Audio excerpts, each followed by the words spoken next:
All right. What's up, everyone? Follow the wheel, wheels of fire. Rick Hughes emerged out of Quebec. Yes, the legend, From Rick Hughes out of Quebec, back when the Nordiques were still a thing. But that was with his Yeah, band Sword. from this yes. classic metal. Are you guys ready to get metalized or what?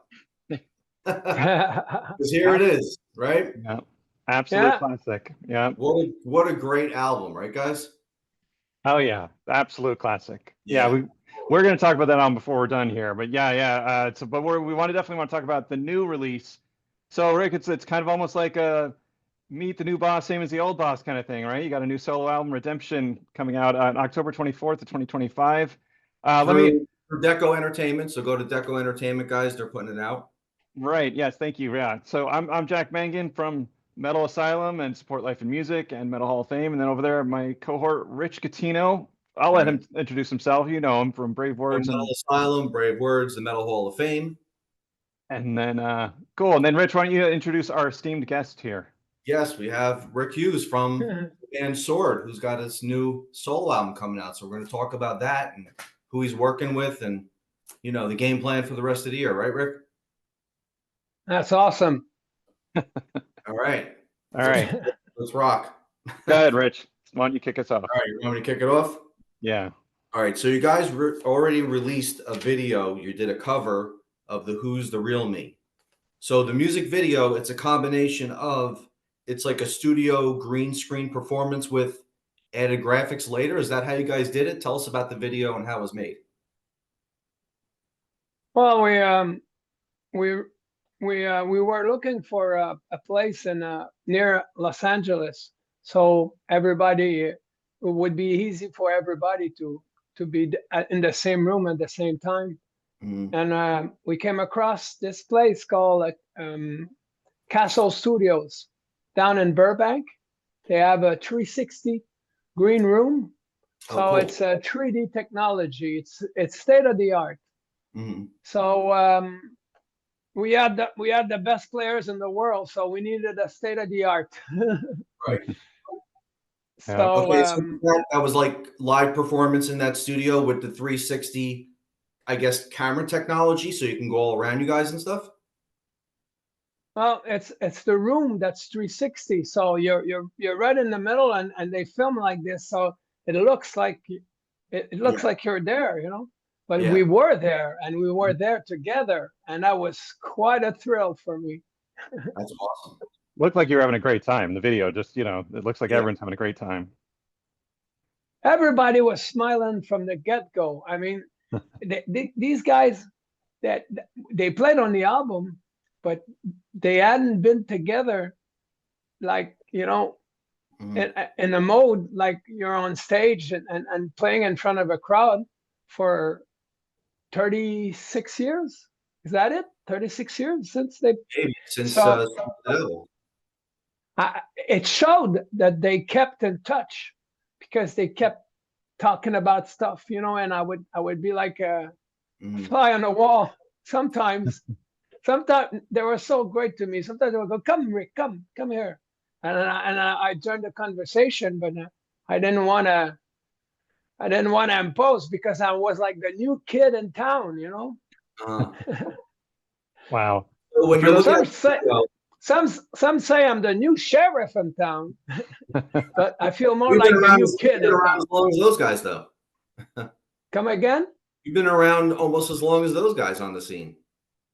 True, but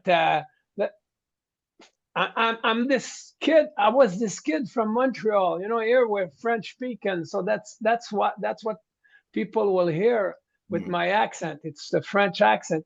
And Right. when I was a kid, my ultimate favorite thing to do was to go to the Montreal Forum where the Montreal Canadian Mhm. play, and Mhm. and to go check out my my my rock stars, and they were Ozzy, they were Dio, they were Whitesnake, and I would watch these guys play on stage, and Yeah. and I was wishing that one day I'd be with them secretly. I was wishing that, and it happened. So that day when we were recording the video, we had to do a lot of takes. So Yeah. So in between takes, we would chat, you know, like a regular guy at the job. You know, it was amazing. It was amazing. Awesome. I mean, I'm such a lover of musicians and music. It's my whole life. I've been around music. I've been a musician my whole life. I started when I was 12 years old, and I've been around musicians all that time. It's my passion. It's my trade. That's what I do. So to be with those guys, it meant a lot to me. Well, let's name names actually too, in case you're watching and you're not sure who he's talking about. It's the three players who were on stage with Ozzy for Speak of the Devil. So Rudy Sarzo, Brad Gillis, right, and Tommy Aldridge, right? Yeah. So yeah, incredible, incredible. Yeah, it's a great video, great song. You picked a great song. I don't know if you want to get. I don't know if you've been asked this 40 times already, but you know if you want to talk about why you went and chose The Real Me. Because it was either my biggest influence are Zeppelin, The Who, The Beatles, lots of Englishmen, and it was either a song from Zeppelin or a song from The Who, and we said to ourselves, because I've been singing a lot here in Quebec in the last 20, 30 years. I'm doing a show with Sword on the 18th of October down in Montreal, a nice place called Club Soda. But besides that, I've been in project. I've been in a tribute band for Led Zeppelin a couple of times, you know, because it's fun to be on stage and play Zeppelin's material. So we said this would be the obvious. So let's not go with the obvious. Let's go with The Who. So we went with The Who. I didn't want to do a ballad, so we went with a rocker to make sure that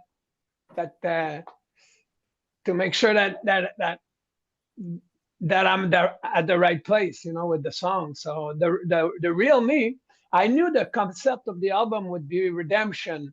So it goes with the redemption, you know, to become the real person you're supposed to be, you know, the real me. Sure. Interesting you mentioned Led Zeppelin, because I was going to say, why didn't you cover a Led Zeppelin song, since you said you cover their songs? You sing in a cover band, you said, right?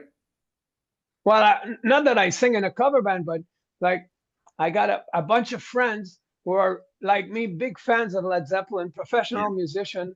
And sometimes when they ask us, we will reunite and do a couple of gigs and just play Zeppelin songs. Yes. You know, I can so see that. You know why? Because I am a huge fan of this underrated classic.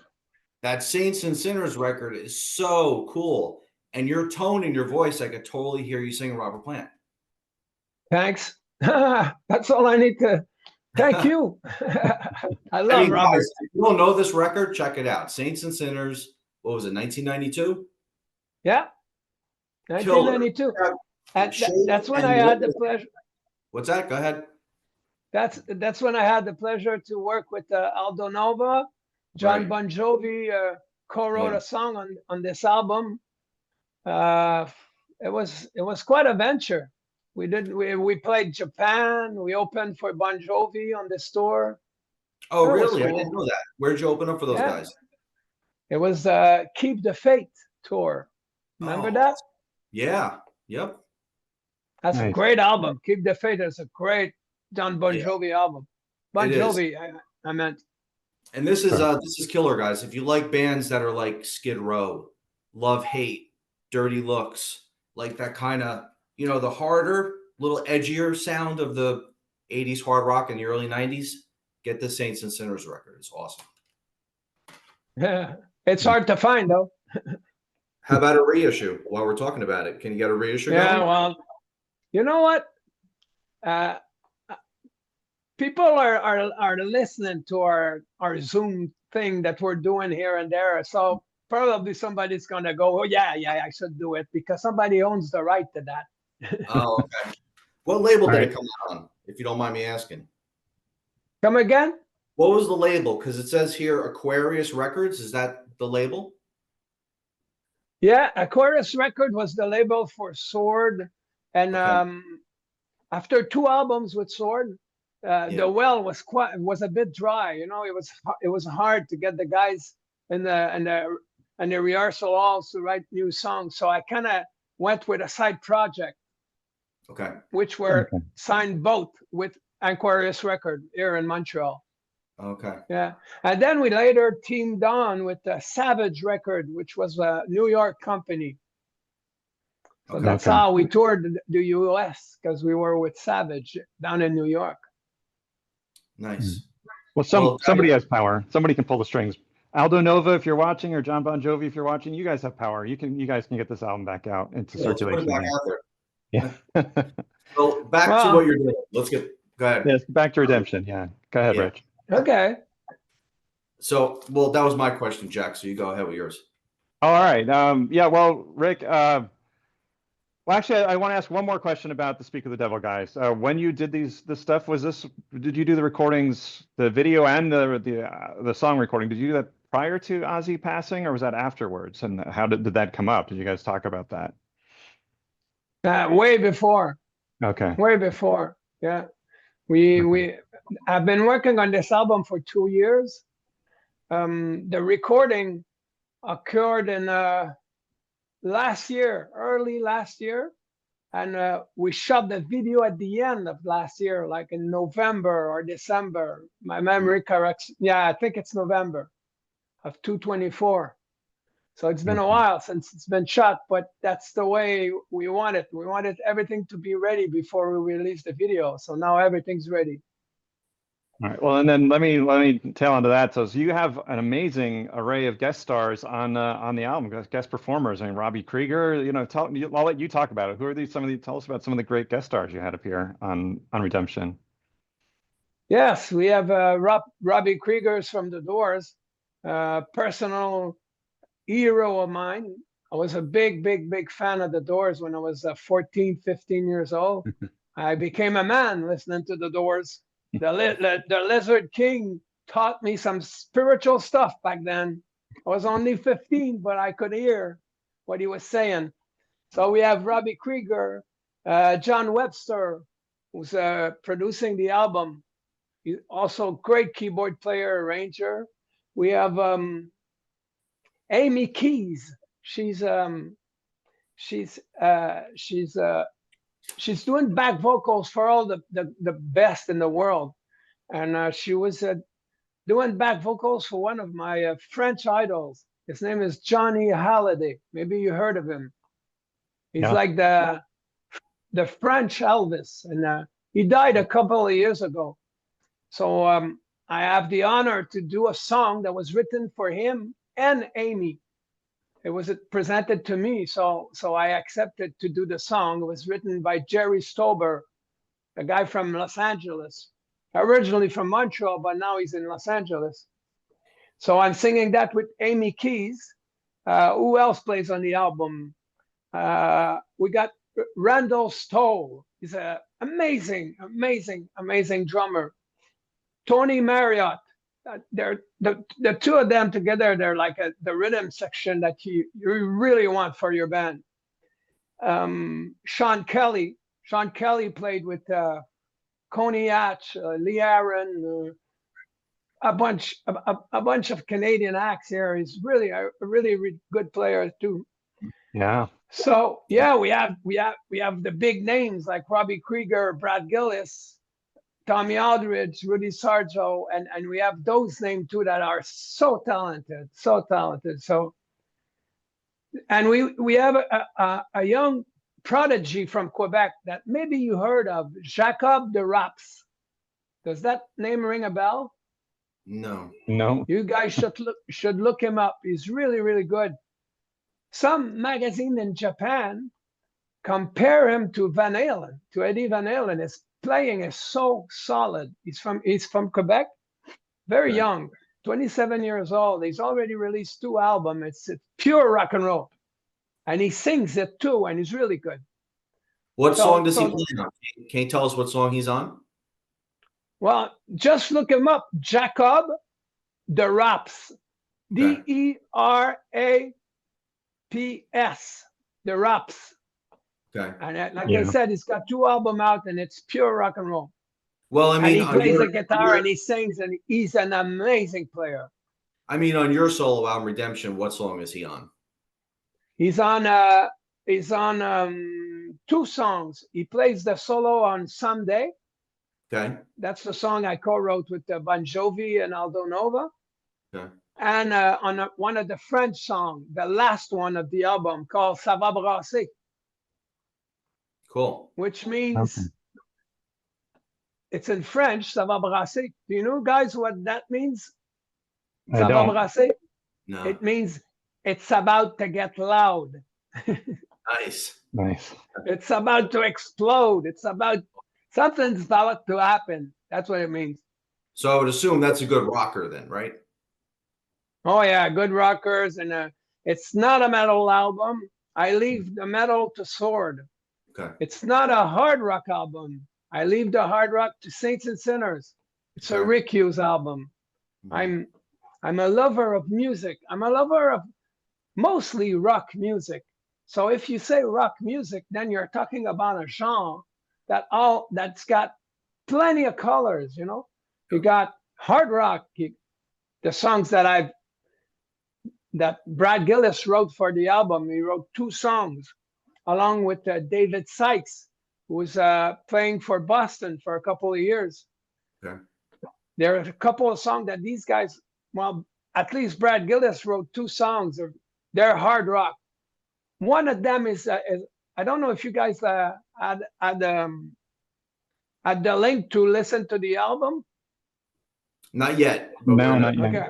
I get it. Yep. So, anyways, so to me, rock it has plenty of color to it. You know, you got hard rock, pop rock. Pop rock is great. You know, if you listen to, let's say, Def Leppard, you know, they got plenty of pop rock songs, and they're catchy and they're good and they feel good song. You know, like Bon Jovi's got some really feel good song.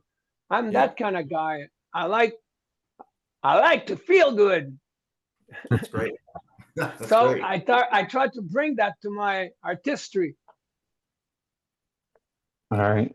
Nice. Well, let me ask. So, like, you know, there's a lot of negativity and there's a lot of hardship in the music career. So, what is your advice for any musician, young or old, who's kind of struggling in a music career? What's your advice to kind of keep your head up and be positive and succeed and survive? What's your advice?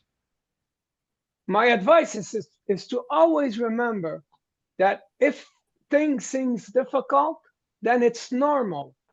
Everything you will try to achieve in life will come with difficulties. You have to accept those difficulties. They're part of the pact you make with yourself if you go for a dream. You want to become a professional musician? Well, make sure that you know that it's going to be really, really hard. If you open a restaurant, it's going to be really, really hard. It's always really hard.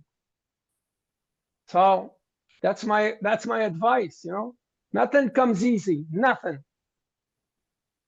All right, perfect. That's great advice. All right, Rich, I'm going to turn over to you. All right. So back to Redemption. How much did, or how many songs did Rudy, Brad, and Tommy actually play on the album? That one, just that one. Just that one. Okay. Yeah, the album is a collaboration of plenty of musicians like Robbie Krieger, like the guys I was mentioning before.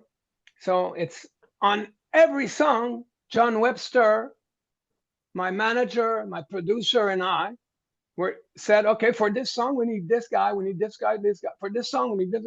So we did that for every song. That's why it took almost 2 years to complete, because I was not in a rush. I just wanted to make an album that I would carry for the rest of my life, you know, proudly. So far I'm really, really happy with what we've done. You have any plans to do this one live, put together a band and take this on the road or do some shows? Oh yeah, I'm all about live. That's my reason to live, to be on stage and to entertain those who need to be entertained. You know, not to flash, not to to be better than the one before and the one after. I don't care about that. The only thing that drives me to go on stage is to be a performer so that people are entertained and their mind is set free for 2 hours. They don't think about all that's happening. They just go, oh yeah, music.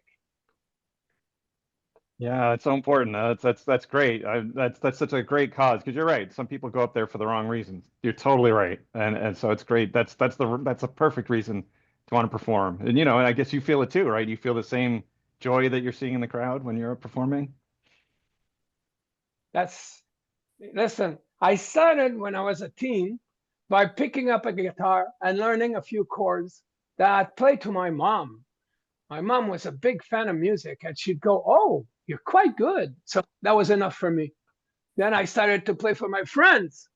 And then my friends would go, oh man, Rick, pick up the guitar and play that song again. And I go, wow, I changed the mood. The mood was, oh, my mom, and now the mood is, hey man, So that's Cool. what kept me going and going. So I don't care, man. I pick up my guitar. I got plenty of guitars in my house. I pick a guitar. Whenever I feel a bit bored, I pick up a guitar and I start to play for myself. I don't need a crowd. I need to change my mind. So I figured that if it works for me, it's going to work for the rest of the world, That's great. Well, are you going to do some touring to support this album? Maybe get this album out there, play these songs in front of an audience? Yes, I'm already touring. I'm doing shows like I'm doing between 50 to 100 shows a year since 20, 30, 40 years, at least 20 years, 50 to 100 shows a year. It's just that now with this album, the show will change because we think I have a nice following here in Quebec. And we have a good promotional team back in the US. So I think that by Christmas or maybe next year, a lot of people will have grabbed the album and make it part of the collection. So then will be the right time to think about going on the road, because it used to be the other way around where you tour and hope to sell albums.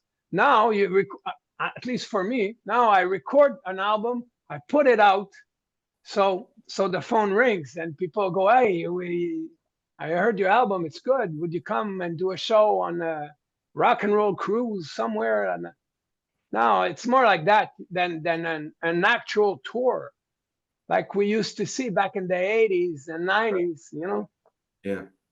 There are still some artists, rock artists doing tours, and I admire that. But there's a lot of those artists that are Americans who are doing tours in America. For a Canadian like me to tour in America, you have to prepare. It's like a good 6 months of prepare in order to be able to do it. So it's probably going to happen 2026.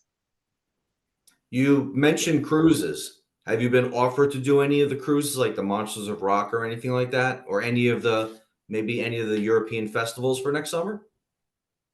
No, but that's the reason why I mentioned them. So if they listen, they'll call me. Good. Yeah. All right, give them a call. Get them on the cruise. Or like Rich said, we don't get as many festivals here in North America. In Europe, they have incredible rock and metal and music festivals. So hopefully, do you have any? I guess I'll follow up on what Rich is saying. Do you have any goals or aspirations to play, Wacken or something over in Europe? Yes, of course. Yeah. Here in Quebec, we have a lot of music festival, but it's only during summer, and the summer is short in Quebec, So, but there's a lot. So, yes, I love playing festivals. I've been doing that for the last, like I said earlier, 20 years here in Quebec. Okay. So this is you as a solo artist, or with Sword, or both? Redemption is me as a solo artist, Right. And yeah, if like I said earlier, I'm doing a show with Sword on the 18th of October, but it's Right. a one-nighter. You know, there's no tour programmed or this and that. Everybody's got their own agenda in the band. We're very, very good friends. We're like brothers. We started our musical careers, the four of us. We're still the same. By the way, guys, did you know that we released a Sword album in 2022? Yes. Yes. Yeah. Sword 3. Yep. Yeah. So when we released that album, there was some demand here. So we did a couple of shows in the last couple of years with Sword. Okay. Well, you But said either way, But nothing overseas. Either- Though? The festivals over there. not yet. But Right. either ways, if somebody's listening right now and wants to have me on their festival or wants to have Sword, it's possible. Either way, because I'm still Sword singer, but I'm Sword singer with a solo career. Right. A bit like one of my idols, Bruce Dickinson, is doing right now. Right. Yeah. Great tour, by the way. I saw his stop here. But so you set us up perfectly, Rick. I got to ask, is there plans for a Sword 4? Is there plans for a new album from Sword? Oh yeah.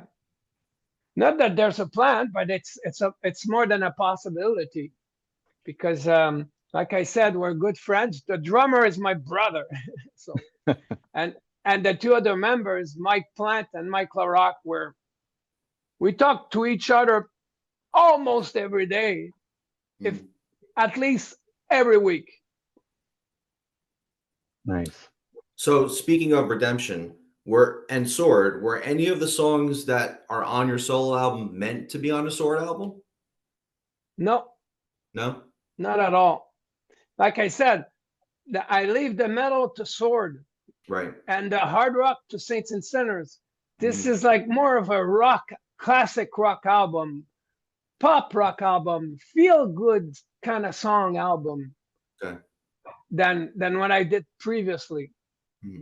So that's why I went with different songwriters for each song, because I wanted to do something that I haven't done yet, that I like.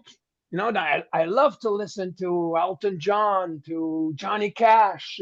I don't want to do songs like a Elton John kind of song or a Johnny Cash kind of song, but I love those artists. I listen to them all the time, the band.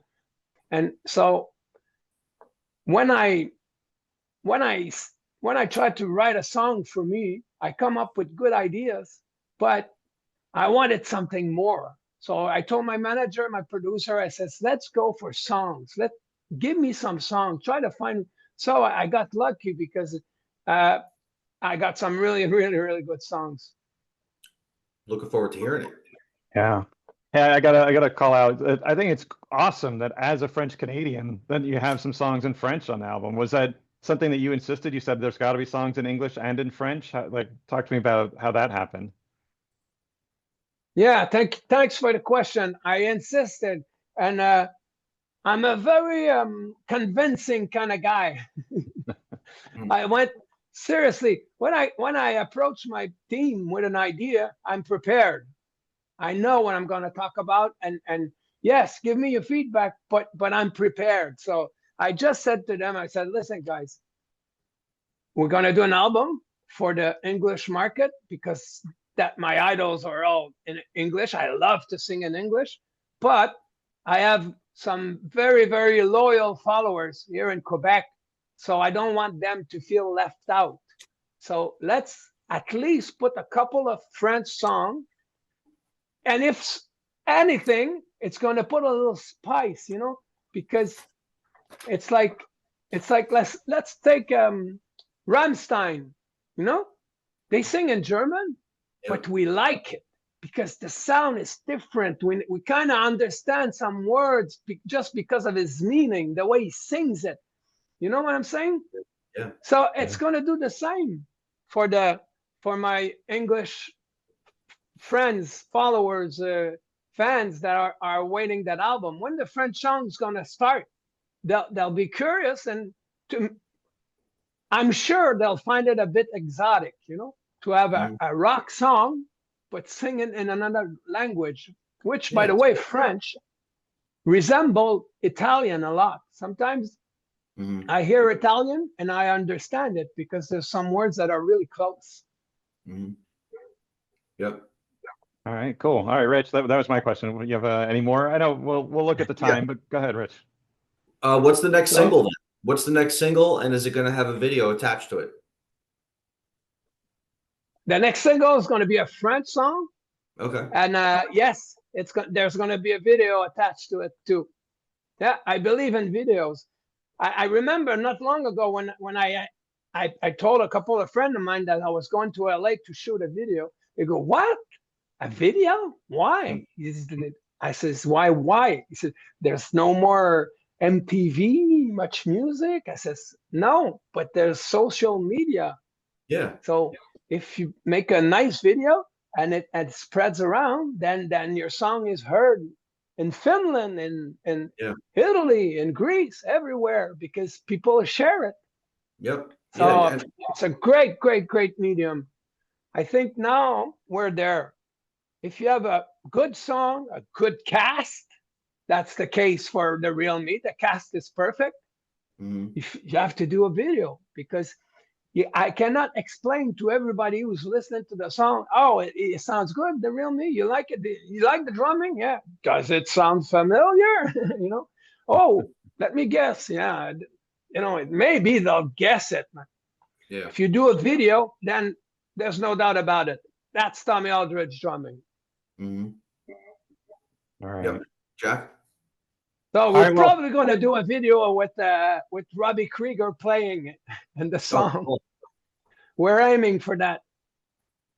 fantastic. Can you tell us what song title that he's on? Yeah, What which song one are you is gonna do? So Hadley is doing one of the two French songs of the album. right? So on the album, there's two French songs, but there's one that's bilingual.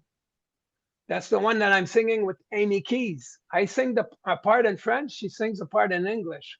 So when we had to record her, we recorded the album at Little Mountain Studio, which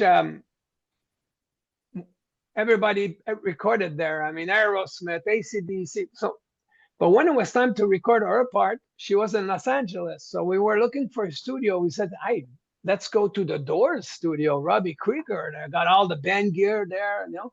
So we went to the studio, and while she was recording her part, I kept listening to the song, and I was saying to myself, "Man, Robbie Krieger on that song would be amazing."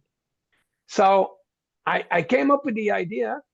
We had to work real hard to get him because he's a busy man, and I guess I got lucky again because he said yes. So I tell you guys, for me, it's like more than a dream come true because I never even dreamed I would have Robbie Krieger play on my album. Like I said, when I was 15 years old, Jim Morrison to me was like he was my prophet. Seriously. So when you next time you listen to the Doors, take attention to the guitar works of Robbie Krieger. It's incredible what he does. Incredible. He reinvents guitar playing. Oh, yeah. You know, all those parts that he's done. Yeah. Sometimes he's there, sometimes he's not there. He's an amazing player. Spanish Caravan, the end with the stuff he does in the end. Yeah, he's a genius. Absolutely. Yeah, brilliant guitar player. Wow, man. Yeah. Amazing. So what is that? I'm gonna forgive my English bungling of this. Is it Don La Po? Is that the song? Is that That's perfect. Dans la peau. Don La Po? Exactly. You want to know what that means? Yes. It means in your skin. It's in your skin. It's inside. It's living inside of you. Mhm. Like the passion for music that you guys have. That's awesome. You got and it you as well. dans la peau. All Exactly. right. That's proper French. You just heard. Yeah. Don La Po. Yeah. Dans la peau. Yeah. All right. Peau Yeah. means skin. All right. All right, well, Rich, I mean, let's do a couple more questions. I'm Yeah. Well, go ahead, Rich. Go ahead and ask a question. I have one I definitely want to get to before we're done. But Rich, are you good, Rick, for time? We don't want to take time up your day. You're good for time? We got a couple more questions. You good? Yeah. We're time. All right. Go ahead, Rich. All right. So the album comes out October 24th. So what's the game plan once it comes out for the rest of the year? Well, I already have a couple of shows scheduled until December. So I think that when it's going to come out, the 24th of October, Yep. we'll be taking orders for 2026. Okay. Meaning taking orders, meaning, okay, we'll be there. We'll be Right. there. We'll add some shows to the agenda. So, like I said earlier, I love America. I would love to come out and play in Chicago, Cleveland, New York, Yeah. LA. So I'm the kind of guy who's a believer. I believe in that if you really want something, all you have to do is make it happen. So it's going to happen. Yeah. So since Of you have course, history, I'm going to start here, but Okay. later on, we'll probably going to do some shows in your neighborhoods. I'm in New York, New Jersey area, so I'll be there. Yeah. Amazing. But since this is your solo album and you're going to do live shows, will you include a couple Sword and Saints and Sinners songs, or you're just doing just Rick Hughes songs? Probably not Sword, because like I said, it's not a heavy metal album, so the Right. Sword material wouldn't fit in my show. Probably not. Saints and Sinners, I'm not sure. It's been a while. I've turned the page on that. I'd rather do the album and just decide on some covers that I love to sing, you know, like a couple of Zeppelin songs, couple of AC/DC, couple of Ozzy, Black Sabbath, and my songs, and Yeah. All right, cool. We'll see. Jack, All what right. do you got? All right, I'm going to change the topic just a little bit because I think we can't let you go, Rick, without talking about Metalize, because the sound was so big in the heavy metal world. So I definitely want to ask, how do you feel about that album 40 years later, and how do you feel about how much people love it? I'm very, very proud, you know, very proud. Because when we did that album, we were kids, man. We were in our 20s and we were hungry. Oh, we were hungry. And we had mentors, and our mentors were the real ones, you know, like Motorhead, Zeppelin, the Beatles, Ozzy Osbourne, Black Sabbath. We were big Sabbath fans before we recorded that album. Judas Priest, listened to a lot of Judas Priest. So when we got into the studio and recorded Metalize, we went there with our songs, with our influences, and we just gave our best, and we hoped for the best. And guess what? The best happened. Yeah. It passed the test of time, because it could have been an album that would have aged not well. It could have happened. You know, lots of album are in that category, not Metalized. I know, because I sometimes I see professional musicians, I mean big time musicians that I won't mention, that they tell me that it's in their song list, Metalized album, especially Stone Again. No, it figures. Great. Yeah, like I said, it's a total classic. All right, well, I'm going to say, Rick, thank you so much for coming on and talking to us. I love The Real Me. I'm looking forward to hearing Redemption. Rich, why don't you take us out with one more question or whatever you want to, however, take us out, Rich. Yeah, it was great having you on. You know, love your stuff, love your singing. You got a great sound, great tone. I love this record. Guys, you should go check it out. Give it a chance if you haven't heard it. And, you know, we look forward to hopefully seeing you on the road here at some point, you know, next year. A cruise, an area show. Jack, you're in Arizona, so hopefully you make your way over to the West Coast, maybe. East Coast, couple shows. And, you know, good luck. Amazing. Good luck with the record, too, you know. Hopefully it does well. if I can put a final word, I would say thanks, guys, for the support. Thanks for the time you've given me to talk about my career. I feel humbled by it, and I feel excited because it's with guys like you that we're going to spread the word, and that one day next year I'll be around and I'll do a show, and then you fully appreciate my voice. The best place for me is live. I'm a live singer, and I'm quite good at it. You definitely are. You're definitely good at it. Great at it. Not good, great. No, well, that sounded a bit pompous, but that's where I'm. That's my favorite place in the world, is to be on stage. So a microphone doesn't scare me at all. I just love to sing, so I do it with ease. All right. Look forward to it. Everyone check out Rick Hughes, so the new album Redemption, out on Deko Records at the end of 2025, and hopefully we'll catch you on tour. No, at the end of October, not 2025, October. Yeah, October. October 24th, 2025 on Deko Records. Yeah. Yeah. Thanks again. Thank you so much, Rick Hughes. Thanks, Rich Catino. Thank you, Rick Hughes. Until next time, guys.